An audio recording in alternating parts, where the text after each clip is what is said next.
Hello and welcome to the London Property Podcast, the home of Super Prime. Today we're in conversation with Amiad Soto, the CEO and co-founder of Guesty, based in Tel Aviv. Well, Guesty has started just shy of 7 years ago. And that was out of my own unpleasant experience with my identical twin brother, Kobe, where both of us were renting our own apartments in Tel Aviv.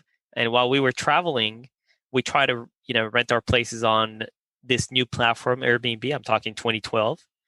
And our experience wasn't that great. So we felt to ourselves like, there's no way Airbnb is exploding like they were. And they were like a couple $100 million worth back then, with so much work involved. It needs to be kind of like a lunch and forget service. And since we couldn't find one, we decided to open one ourselves.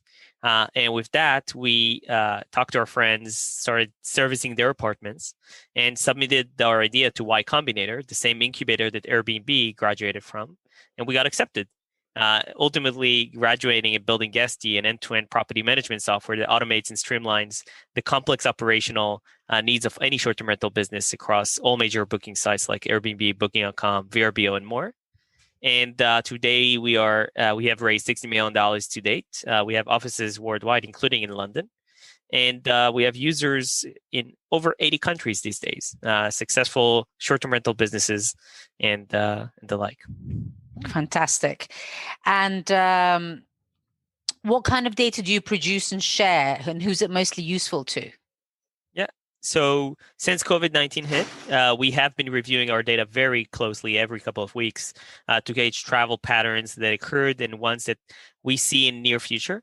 And we have communicated these numbers to our users and the entire short-term rental community by frequently publishing infographics and reports, as well as securing media hits to publicize these numbers widely. So the goal is to aid our users and professional hosts and property management companies in general in making well-informed business decisions that help them achieve stability and ultimately longevity. And I'll give you a few examples. Coming up, we have a guide that will be published soon as a holiday booking patterns that we're seeing over Christmas and New Year's Eve globally. And a couple of that main insights I can share are, though global reservation volume went up 5% in fall 2020 compared to the end of summer 2020, we have looked at the booking numbers for upcoming holidays like Christmas and New Year's Eve, and we are seeing significantly less reservations. Obviously, that's because most people don't book that far in advance still without knowing what will happen with lockdowns. And that said, more bookings are definitely coming as folks are booking stays very last minute. So in September, 15% of reservations across all major short-term rental booking channels were made the same day. And over 40% of reservations were made within 7 days of the reservation itself. And additional 30% were made within 30-day window of the reservation. And lastly, guests will also pay more to travel this holiday season. Though less people have booked stays thus far, on average, those who have are shelling out more cash when booking and are also reserving their accommodations for longer periods of time compared to last year. So they're trying to book longer stays in general. So basically, people are looking for flexibility and last minute kind of arrangements. And then on top of it all, they've got to build into it the quarantines and whatever else they need to do. So they're kind of mini relocations rather than holidays, I guess.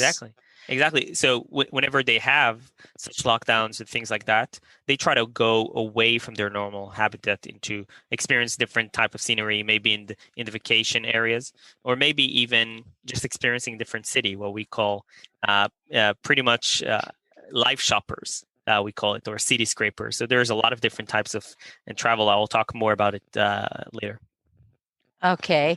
There was something actually in our last conversations with your colleagues that destination isolation sounded like a really interesting twist on what we're doing. In fact, we do have some employees right now who are doing destination isolation in few Greek islands, working remotely and just renting a full apartment for like a month or so, working remotely there. If you're already stuck to one place, you might as well experience a different place than you're used to. Which is nice for the people at the receiving end because they're getting some business in at the same time for longer periods and less management, I guess. So what would you say is the biggest market for Guesty? Yeah, so we do have many large markets from Europe to the US to APAC. Of course, everything is impacted by seasonality. Right now, it's high season in Australia, for example, and it's as it's summer there. One of the biggest changes we have seen that emerge from the virus is the individuals are booking longer stays, as I mentioned earlier, in across every market. And as such, we opened the Guesty platform to support extended stays of 4 weeks or longer after noticing that travelers were booking rentals for longer periods of time. This helped our users incorporate flexible inventory, which is not just short, but also mid and long-term stays into their portfolio to achieve reliable stream of revenue. As you mentioned, it's helpful for those businesses. That meant providing users with a seamless integration to Airbnb's monthly stay program and the ability to adjust prices, offer custom quotes, hold dates for different guests, and apply custom rates strategies to listings. So we are seeing different markets having different exposures to different type of travelers. And would you say what would you say is the most unusual market that you have? Yeah, so I can comment on the most recent unique pattern that I've seen merge from COVID. And after seeing many escape cities to be in more open and remote areas, we call those city scrapers, as I mentioned. This summer, we saw for the first time since March, people began booking again in major metropolitan cities. So this trend of renewed city goers can be credited to a multitude of reasons, including pent-up demand for travel, with people needing a change of scenery, even in their own cities with a staycation, or those living in the outskirts of cities want to safely enjoy reopened restaurants and sites for long weekend stays, or travelers who are keen to take advantage of low prices being offered on city stays.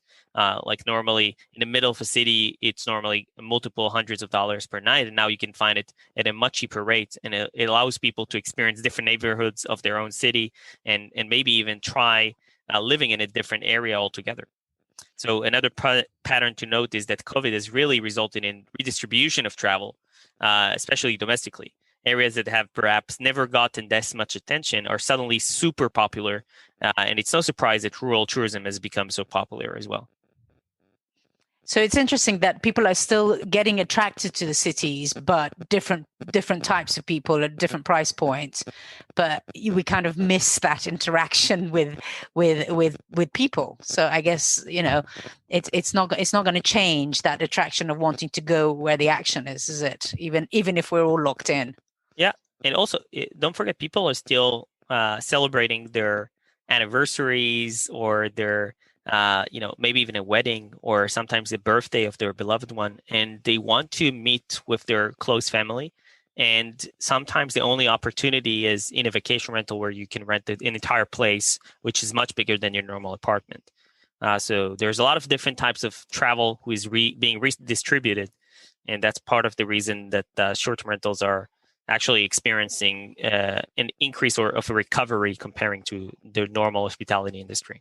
Yeah, my family hold a building that we usually do long-term rentals on, and we started to put them on Airbnb because you got to pay your bills, and we noticed that a lot of the people who booked or inquired were actually family-related visits coming from other countries to visit their family locally, but then they can't obviously stay with them, or they need a bigger place, as you say, to all be together. So it's interesting that you're saying the same thing about your data. Why do you think rentals is poised to grow after the pandemic? Yeah, so the short-term rental ecosystem is poised for growth, and the major comeback as a whole will likely overtake hotels in 2021.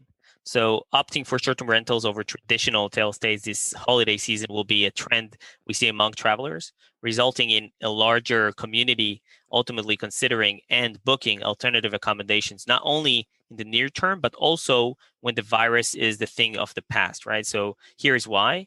They are ideal for the main concern of travelers this holiday season and beyond will be safety, right? And this is why many will be booking separate accommodations versus staying with family, given that everyone has a different anxiety and comfort level surrounding the pandemic.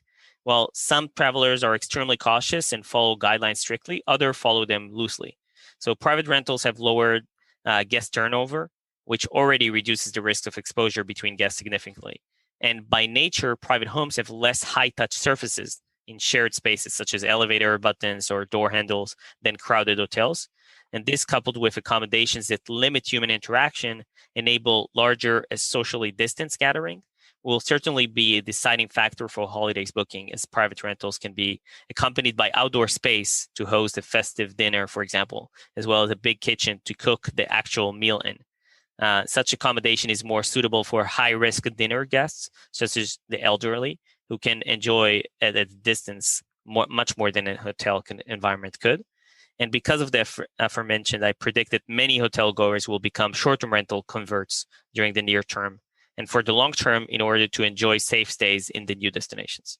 So I definitely believe that we'll see a much more strong recovery especially once vaccine become available. But people would just try to gradually going back to travel, but doing it in a much more comfortable social distance manner. Yes, no, I agree with you. I think that if I was to travel to anywhere, I'd be much more comfortable staying in an apartment than going to a hotel and having to worry about who was in the elevator before me a minute ago and so on.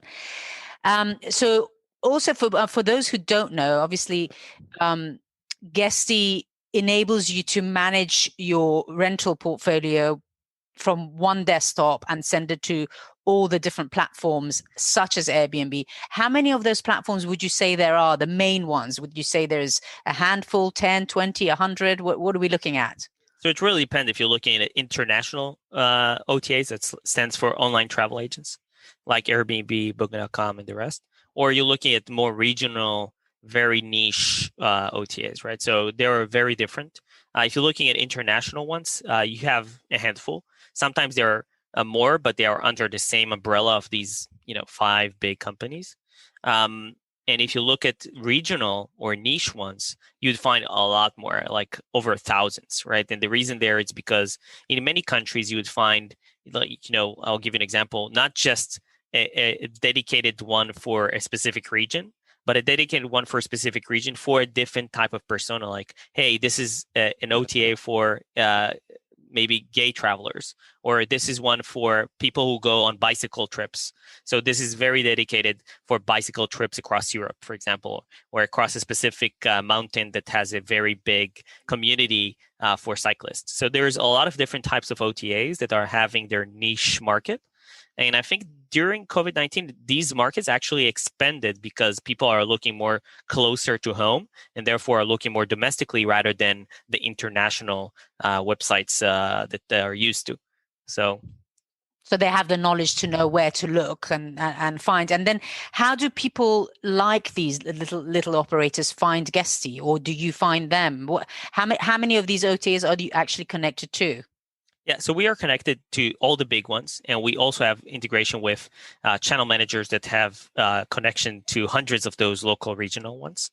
The property management companies that are our customers find us because they are looking for solutions. They are already swamped by many manual tasks that they have to deal with on a daily basis, either be managing their owner relationships, accounting, pricing their properties, publishing them across many OTAs, communicating with guests, cleaning, and all that kind of stuff. So they look for solutions. They find us because we are one of the biggest one internationally, if not the biggest one international solution.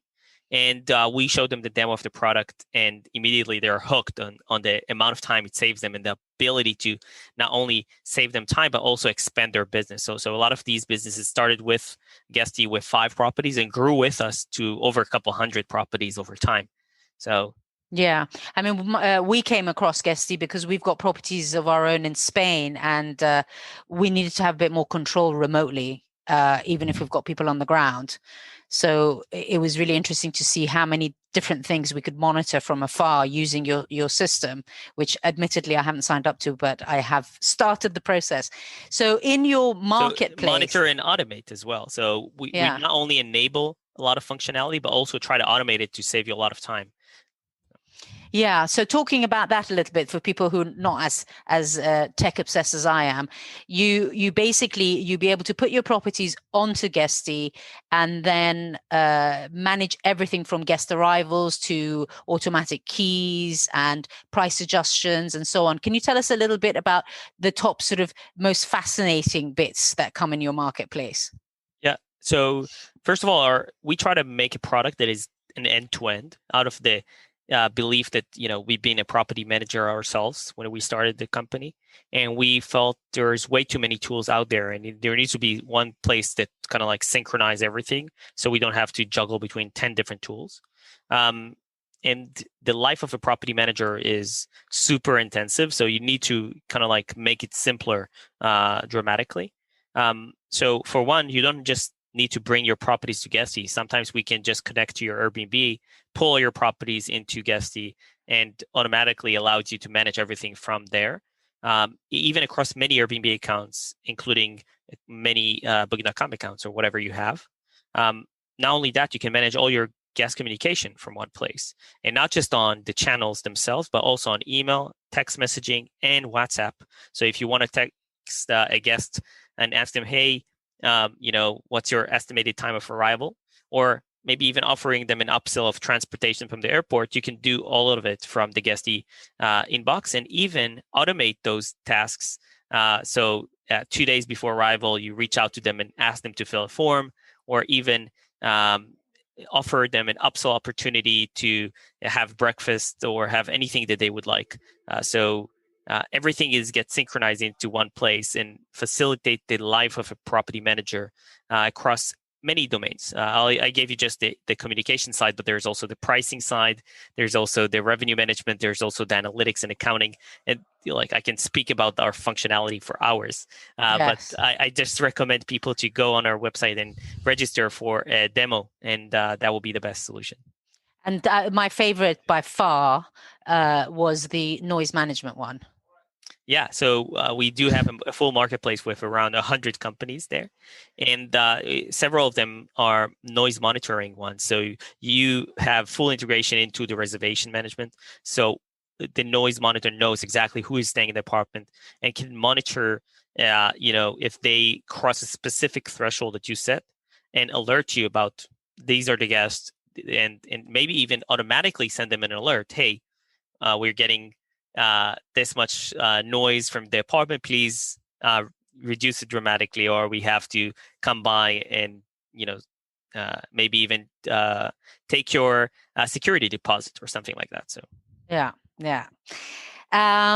So what is the kind of London specific data that we can discuss that you might have noticed? Is it being used a lot in prime central London, or is it broadly across the whole of Greater London? How's that looking?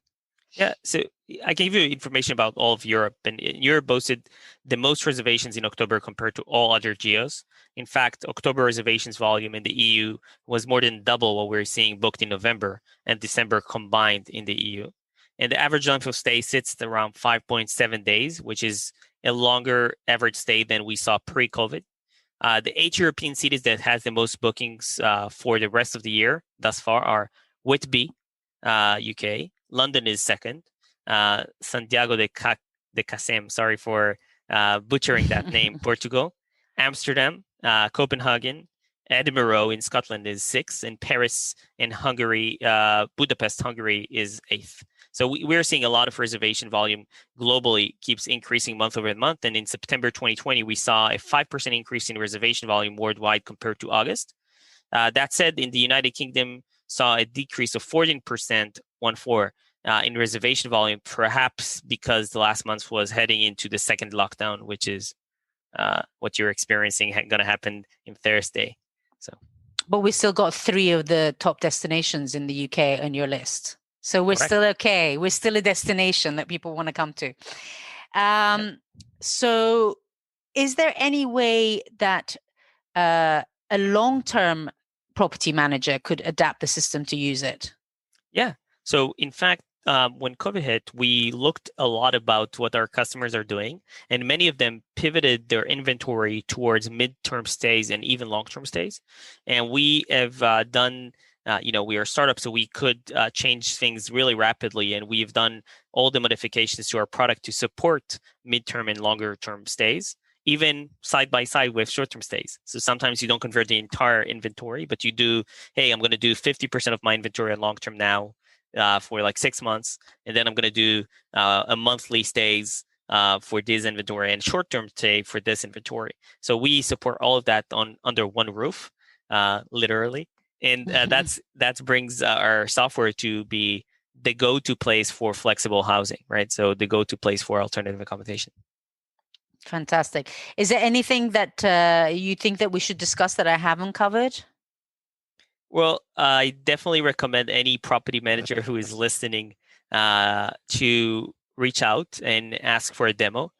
Even if you don't currently offer short-term rentals under your portfolio, I definitely recommend to register to our blog and read some of our material, because there's a lot of things you can benefit from learning more about this ecosystem and potentially even opening up some of your inventory towards short-term or mid-term housing, which will not only give you more exposure to the demand of the inventory, but also potentially increase your revenue in general. So, yeah, I mean, I find that I've been in the market for 30 years, and I think that property management, both for buildings and individual homes, is really behind how things should be done.